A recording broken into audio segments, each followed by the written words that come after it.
This my shit. All the girls love me like this. Ready for this? She's the queen bee, the star. Ei, mulheres de voz! Agora sim, estamos aqui hoje para falar sobre um tema que eu acho que vai ser muito interessante, principalmente nessa época do ano. Mas, pra você que tá chegando aqui agora, antes da gente começar a falar sobre esse tema que é polêmico, que eu acho que gera dores na gente, né? Sim. Quem nunca, como mulheres, infelizmente, vivemos algo nesse sentido de forma mais direta ou indiretamente, curte, compartilha pra quem vocês acham que pode fazer sentido. Ouvir e ver essa troca entre a gente, né? E a gente vai estar aqui, então, maquiando e fofocando sobre... Então, é um título meio grande. Acho que a gente pode mudar o título, vai. Tá, mas a princípio é sobre corpo, comida, família e história. E num primeiro momento, quando você colocou isso, né, esse tema, eu fiquei surpresa como que esses temas se conectam, né? Tipo, é um bando de palavras, né? São palavras soltas, mas que na minha cabeça fez muito sentido elas estarem juntas de alguma forma. E tô até pegando aqui que eu fiz um roteiro especialmente pra esse podcast. Se você não sabe, todos os nossos episódios são roteirizados também. Pela Elisa. Eu jogo a frase... Como funciona pra quem tá vendo aqui? Eu jogo a frase, tipo essa. Corpo, comida, família, história. E aí a Elisa tem que desenvolver sobre isso. Uma delícia, gente. Eu amo meu trabalho. Não, mas é legal. Eu gosto muito da parte de roteirizar as coisas. E de fazer os posts também. Porque eles acabam sendo bem correlacionados, né? Mas voltando aqui, a gente vai começar com uma pergunta. Então, eu vou fazer essa pergunta pra Bianca. Eu nem vi esse roteiro, então vai lá. Tá. Eu queria começar te perguntando se você lembra da primeira vez que você entendeu que seu corpo é só seu. Acho que agora. Acho que semana passada. Não, acho que nesse exato momento, eu acho que foi depois de adulta, definitivamente depois de adulta, e enquanto eu estudava sobre feminismo. Porque acho que antes disso, realmente era um espaço público. E hoje ainda é. Eu entendo que as pessoas veem dessa forma e eu tenho que ficar muito atenta e consciente de que não é. Mas acho que é complexo isso. Não sei o quanto que é totalmente meu ainda. Se eu consigo me apropriar. Um dia vai ser, né? Porque... E não por vontade, né? Nunca é. Não mesmo. Mas eu te pergunto isso porque a gente escuta muitos comentários sobre o nosso corpo desde que a gente nasce. Eu acho que isso é uma coisa super naturalizada, infelizmente. É uma coisa que me choca muito. É o quanto as pessoas se sentem confortáveis de comentar sobre o corpo alheio. Não, e a gente, vamos voltar, né? Antes disso, assim, desde o momento em que a gente tá falando sobre a sexagem do bebê. O corpo, ele já representa muitas coisas. Esse corpo, e a gente não fala só sobre gênero, mas a gente tá falando ou sobre sexo, né? Antes disso, sobre sexo, a genitália em si. Mas a gente tá falando sobre as performances que já estão esperando disso a partir desse corpo, a partir do sexo do bebê. A gente tá falando sobre a cor dessa criança, né? E aí, consequentemente, o que vai acontecer, principalmente se a gente for pensar em famílias interraciais, como que isso interfere ou não. Então, eu acho que na tua família dava pra pensar mais isso, assim, né? Tua mãe é descendente de japonesa e teu pai é branco. Na sua família os dois são, né? Os dois são. Então, podia vir essa... é que nem eu e o Marcos. Pode vir essa pergunta. Será que ele vai nascer com um olho mais asiático? Sim. Será que ele vai ter traços? Será que ele vai ser amarelo? Ou ela vai ser amarela? Tudo isso gera já uma questão e também já gera consequências. Expectativas sobre esse corpo. Então, é isso, né? O nosso corpo, antes da gente sair do útero da nossa mãe, já tá com essas grandes expectativas. Com certeza. E eu acho que a principal pessoa que passa por isso, né? Por essa expectativa, são as mulheres, né? Tanto as mães que estão gerando, ou a criança quando nasce. E, claro, tem muitos comentários sobre homens também. Isso a gente vê muitos estudos sobre isso, quando vem principalmente pra parte de obesidade infantil, né? E eu acho que em um momento, essa infância, eu vejo que é um momento de construção. Isso não é eu que tô tirando da minha cabeça, realmente é um momento que você tá aprendendo. Sobre você, sobre identidade. Sobre tudo, né? Eu gosto muito de um exemplo que fala que quando você é criança, é como se você tivesse um papel em branco e tudo que você fosse aprender, você tá aprendendo pela primeira vez. Então não tem nada escrito nesse papel. Então você não sabe nada, tipo, desde amarrar o sapato até você entender o que é uma relação. Não uma relação saudável, mas relações. Então a gente aprende muito quando é criança. Só que quando a gente é criança, eu sinto que tem muito esses comentários. E muito em nome da saúde. Eu acho que hoje também tem, Só que eu lembro muito mais de quando eu era criança e você tinha um acompanhamento mais certinho, porque tinha que estar tudo certo, então... E o que significa certo, né? Não, eu acho que tem uma coisa que não dá pra se relativizar, que é quando é exame de sangue, então colesterol. Tem uma margem lá, né? Então esses exames... A norma, né? Que aí eu não vou poder saber falar isso. Só que mesmo nessa questão de exame de sangue, por exemplo, a gente tem que fazer uma visão individualizada, né?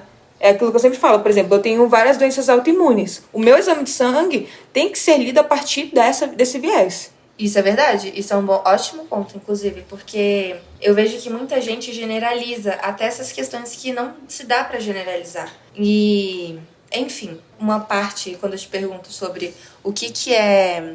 Quando você entendeu que o seu corpo era seu, era justamente pra entender se você acha ou se você lembra, se teve influência até da sua família nessa construção. Cara, eu tenho que falar um negócio, né, que é isso, assim, eu cresci com dermatite atópica. E talvez outras pessoas que tenham alguma questão de saúde, ou até pessoas com deficiência, e cada um tem a sua, acho que a sua perspectiva, né, seu desafio, enfim, sua jornada. Mas foi isso, assim, nunca foi. Todo mundo me tocava, todo mundo via, meu corpo era muito examinado.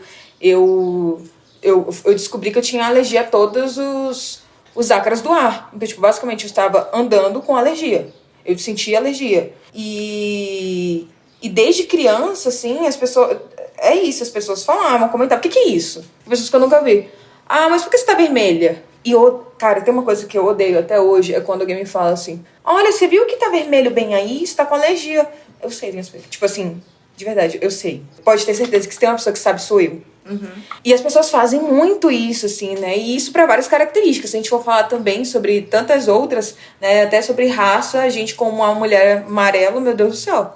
Isso é uma coisa muito curiosa, sabia? Porque eu fui entender que eu era asiática pelos outros, sabia? Sim. Então, quando eu fui... Porque, gente, quando eu era criança, eu não sei se você era assim também, Bianca. Ou se vocês que estão ouvindo também foram desse jeito. Eu não entendi as coisas tão claramente. Eu acho que é coisa de criança mesmo. Então, as pessoas viravam pra mim e sempre falavam. Eu não tô falando que isso é uma coisa ruim. E era um elogio. Eu sei que era um elogio quando as pessoas falavam. Mas falavam, nossa, que linda, você é japonesa. E tem olho claro, que bonita. Ai, é tão sim. difícil. Aí eu falo, nossa, obrigada. Só Tipo, que é difícil, cara. é difícil? E o que é japonesa? O que é olho puxado?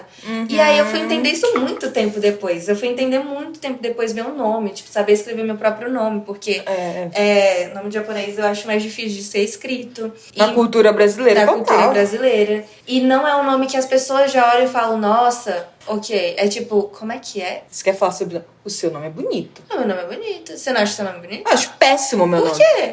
Nossa, Bianca Mayumi Matsura Yoshioka. O Matsura tem 2 U's.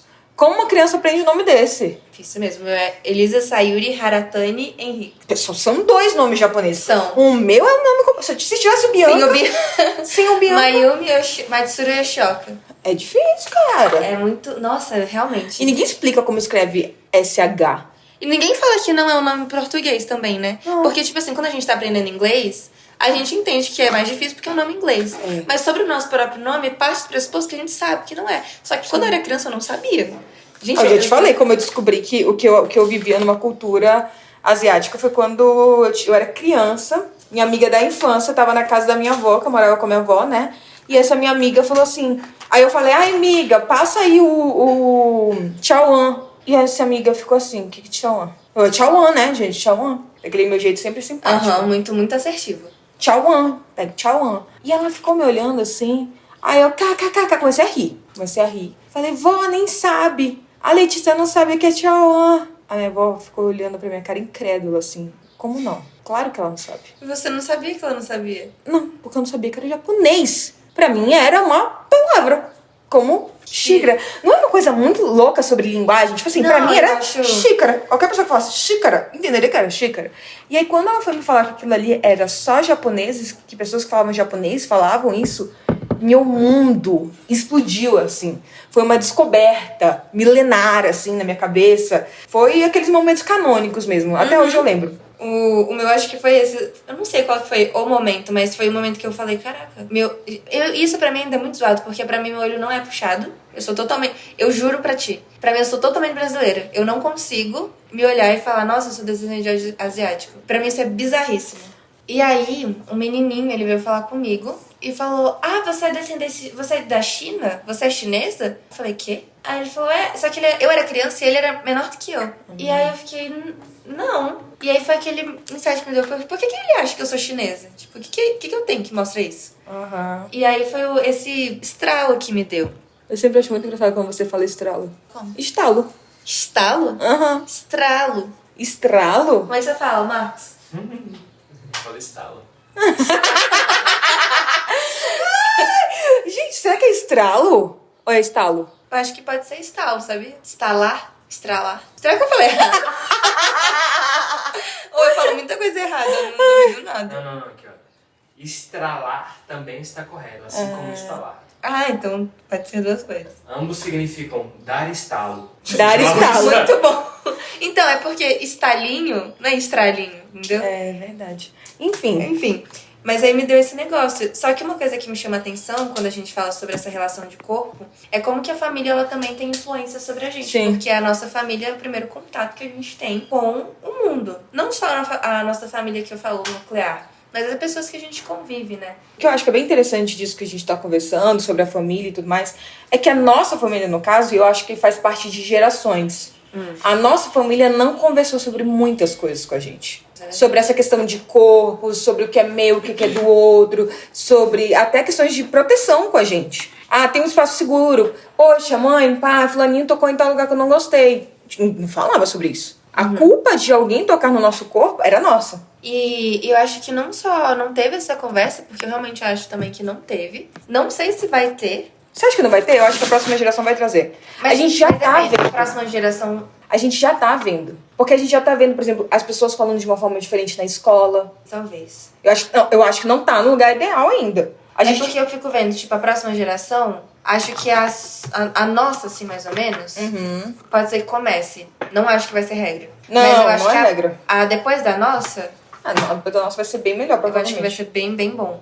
Ou não, né? Enfim, Sei tem aquela lá questão como é que- cíclica também, né? Sei lá como é que vai ser Depois esse que negócio. depois que a gente tem um movimento muito de libertação e tudo mais, normalmente vai pro conservador, hein? Pois é. Mas enfim, um lado, normalmente é isso. A balança do progressismo versus o conservadorismo. Mas o que eu acho é que não teve muito essa conversa e a gente tá começando a trazer a conversa.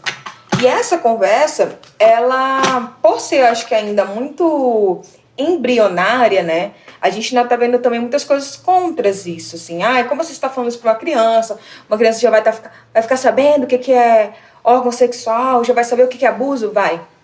Já vai saber que o corpo é dela, o que pode ou não pode falar. E as crianças, eu acho que hoje em dia, né, e a gente fala até para adolescentes e adolescentes, estão questionando mais esse movimento. Não gostei, não quero. A gente tá podendo discutir, acho que um movimento maior agora é de falar, galera, vamos prestar atenção no que posta ou não posta nas redes sociais do bebê, da criança, que vocês postam. Porque antes era tipo assim, postar a foto da criança e camiseta mesmo. Eu acho muito legal que já tem muitas mães que têm essa consciência, assim, mães influenciadoras, que não postam tanto porque não sabem se quando a criança crescer ela vai querer ter essa imagem exposta, sabe?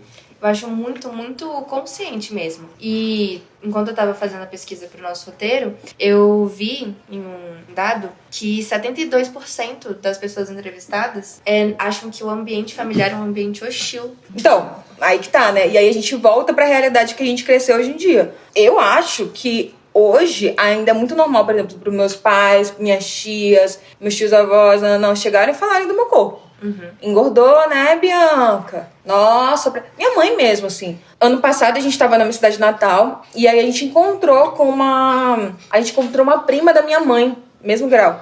E ela virou pra essa prima e começou a, tipo, falar do corpo dela Na frente dela? Naturalmente. Tipo assim, posso chegar e falar. Nossa, que desagradável. Aí eu cheguei e falei, que desagradável, pra que chegar e falar isso? Mas você falou na frente da Na menina? frente da menina e falei na frente também da minha mãe. Falei, que desagradável, pra que chegar e fazer isso? Pra pessoa se sentir defendida, né? Poxa, não tá ok alguém chegar e falar isso na minha frente. E gerou um desconforto ali. Porque realmente a pessoa que tava ouvindo isso tava desconfortável, mas não sabia se defender. E a minha mãe, ela falou, mas eu tô brincando. Eu falei, mas não é brincadeira chegar e falar pro corpo de uma outra pessoa, independente do que seja. Porque às vezes pra alguém, você emagreceu, não é elogio. Não. Né? Então, acho que toda essa concepção da gente começar a falar sobre os nossos corpos, falar isso principalmente em família, é algo muito difícil e tem a ver, é isso que eu tô falando, né? Comida, e aí, quer dizer, corpo, comida consequentemente, porque é um espaço que a gente tá gravando aqui, mas um pouco antes da época de Natal. Mas Natal é esse momento que você meio que tem aquele momento meio que já cultural de você encontrar seus familiares. E que todo mundo vai estar junto. Então meio que não tem escolha de você filtrar às vezes. Você não se sente com a escolha de filtrar. Parece que você é obrigado. E na família eu acho que tem isso. Parece que todo mundo pode opinar sobre o nosso corpo. Acho que eles se sentem muito confortáveis, acho que até por ver a gente crescer, né? Muitas das vezes. Então, se eu vi você crescer, é como se tivesse parte de mim em você. E se tem Sim. parte de mim em você, eu posso opinar, inclusive, sobre o seu corpo. Sim, eu tenho liberdade, né? Eu confesso que na minha família, eu não sei se isso é tão normal, sabia?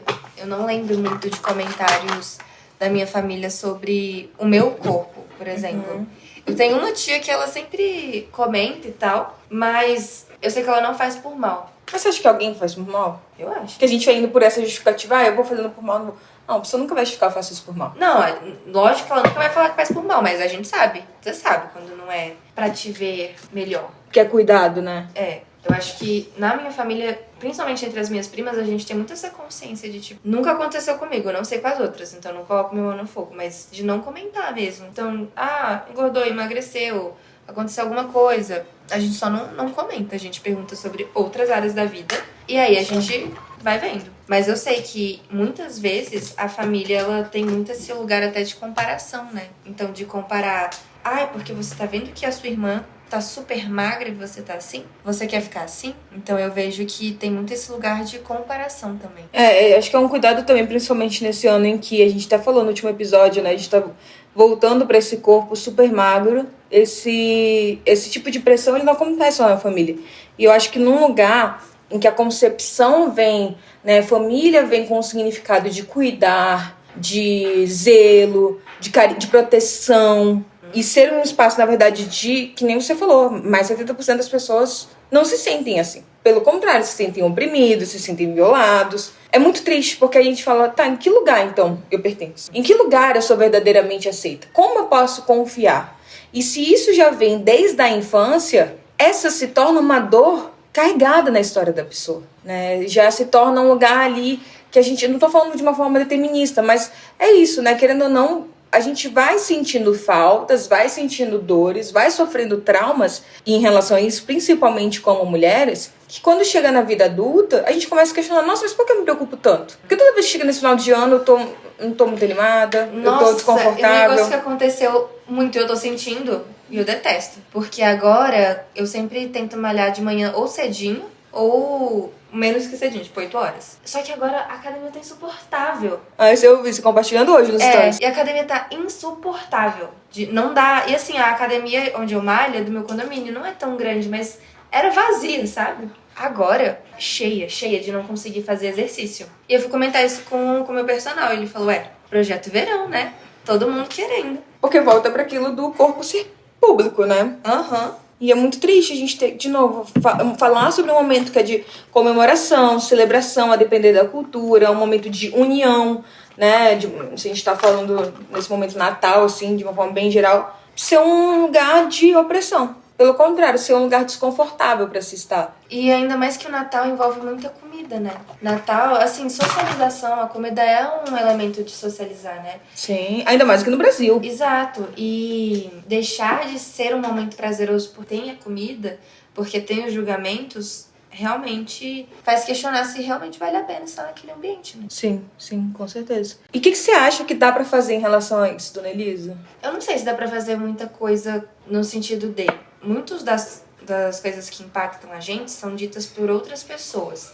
Eu acho que dá pra gente trabalhar muito internamente o que isso diz realmente sobre nós. Em que área isso impacta, porque às vezes isso fere os nossos valores, isso fere o nosso significado sobre nós mesmos. Então, falar sobre o meu corpo diz o que sobre mim? Porque até um certo ponto, não tem muito como a gente controlar o que as pessoas vão falar ou não. Então, não tem como eu falar pra aquela tia que fala do meu corpo o tempo inteiro, pra ela não falar que isso me machuca e ter a certeza que ela não vai mais falar. Sim. Mas a gente pode o quê? Trabalhar isso na gente e colocar os nossos limites quando possível. E aí, sejam limites físicos, de até escolher não ir, mesmo que tenha algumas consequências. Sejam os limites mais verbais, de falar, não gostei. Ou até os físicos de, vou sair dessa roda aqui?